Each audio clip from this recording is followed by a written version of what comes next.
If you are a teacher who is looking to leave the classroom for a higher paying role and you have not been able to land interviews or job offers, I'm going to tell you the top 3 reasons why you probably haven't landed them yet. Number 1, you don't know the job. Okay, you probably are, okay, where do I put my resume? Where do I apply? Who's hiring? And then you apply for any job that you see. And then if you just so happen to chat GPT your resume well enough to get an interview, you don't actually know the job. You feel like you're being grilled because you don't actually know the job. It is more work to pretend like you know a job than it is for you to actually know it. So take time, get a certification, get a training, and actually learn your new job.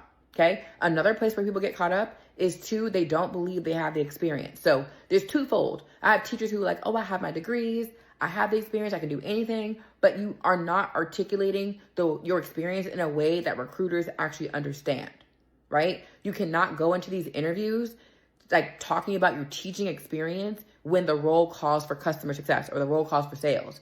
That's why you should, step 1, learn the career, and then 2, learn how to market yourself so that way people understand. So for example, if you're doing customer success training, instead of talking about how you trained your students on a platform, talk about how you train teachers or admin on a platform, okay? Market your experience in a way that they would understand it. You cannot expect recruiters to try to guess and say, oh, I think you have the experience. You have to make it very clear that you have the experience. Another one is you are not selling your skills hard enough, either on the resume or the interview. You are not the only person who's applying for the job. You are not the only person who is qualified for the job. So if you know the job, know how to do it and explain that you know how to do it, and you can sell yourself of why you out of all the other candidates, then you should be having job offers.